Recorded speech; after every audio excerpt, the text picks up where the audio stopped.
It's a simple matrix analysis. Every CIA analyst knows it. It's about North Korean leader Kim Jong-un's veracity and US President Donald Trump's discernment. There are only 4 possibilities that I can think of. Any one of them makes Tokyo dread how unsuccessful the upcoming US-North Korea summit could be. Amid all the political constants and variables in the Korean peninsula, especially in inter-Korean relations, the most vital issue for Tokyo is whether and how North Korea gives up its decades-old strategic nuclear missile development program.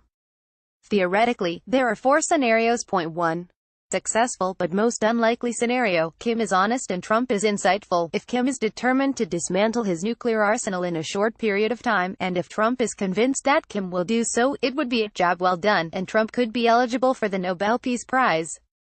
It is the best but most unlikely one of the 4 scenarios. Point 2. A missed opportunity scenario: Kim is sincere, but Trump miscalculates. Although Kim is ready to give up his nukes, Trump may not trust Kim for many convincing historical reasons.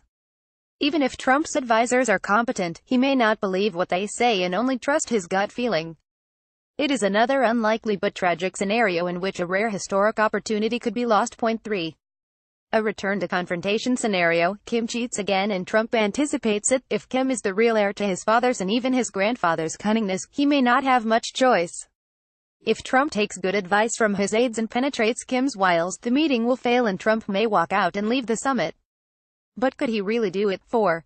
A worst-case scenario: Kim continues to lie and Trump believes him. Kim could be wise and offer his readiness to dismantle nukes, while requesting that the United States agree to a phased and reciprocal denuclearization of both North and South Korea. If Trump buys Kim's narrative with his narcissistic appetite for the international spotlight and extols its virtues, it could be a disaster for Tokyo and Seoul. Some Western pundits recently referred to Iran. They have found a possible linkage between Trump's decision by May 12 on whether the U.S.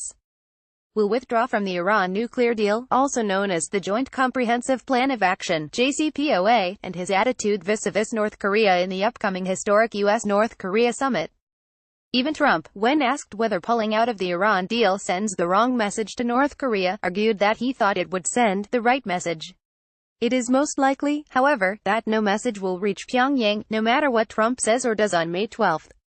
The reason why is clear. Kim knows exactly what he has been doing and, with great help from South Korean President Moon Jae-in, has no reason to change his thus far successful tactics. If I were Kim, I would not pay too much attention to what happens to the JCPOA. Still, it may be worthwhile to apply the matrix methodology to the U.S.-Iran relations, which could help Japan Times readers better predict the ramification of a failed or an unsuccessful U.S.-North Korea summit. The matrix analysis is about Iranian Supreme Leader Ayatollah Ali Khamenei's honesty and Trump's judgment. 1. A successful but unlikely scenario: Khamenei is honest and Trump is insightful. Iran will abide by the JCPOA and will not go nuclear in this case, while the Trump administration retains the agreement. This scenario seems fantastic, but it may not happen easily. Point 2. A missed opportunity scenario: Iran is sincere, but Trump continues campaigning. In this scenario, Khamenei is honest but Trump is just interested in domestic elections. The U.S. president may even try to take advantage of the JCPOA issue for political purposes. Thus, a golden opportunity will be lost. Point 3.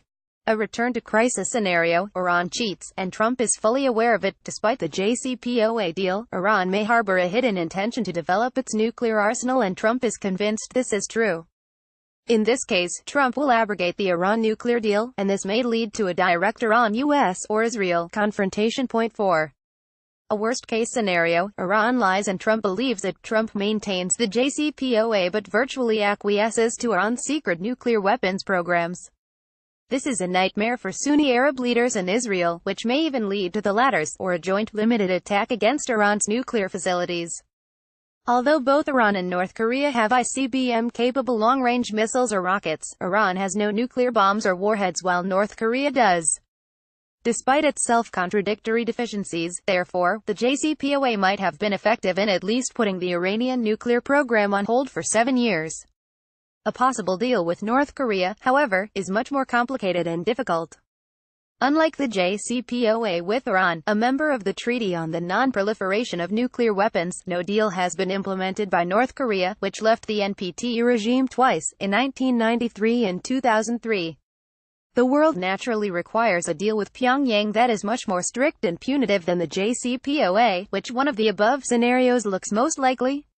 The following is my take on the challenges Trump will face in the coming several weeks. In the case of Iran, the incomplete JCPOA is better than nothing. No matter how much he hates it, Trump may have to live with the deal to prevent the current regretful situation from further deteriorating. Nonetheless, even if Iran abides by the JCPOA, things may all change in 7 years. If we need the insufficient JCPOA, how can we afford not having any agreement with Pyongyang? Mr. Trump, can you really walk out and leave? The whole world is watching you and you may deserve a worldwide reputation. If you don't walk out and accept Kim's phased-in reciprocal, meaning no denuclearization, it could be a real nightmare for Tokyo. Kuni Miyake is president of the Foreign Policy Institute and research director at Cannon Institute for Global Studies. Changing Indo-Pacific power dynamics. China's two main Asian rivals, Japan and India, are seeking to mend their relations with it at a time of greater unpredictability in U.S. policy under President Donald Trump's administration.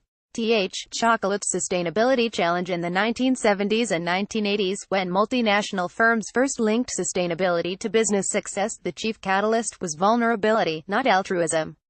Consumer pressure, political boycotts and co.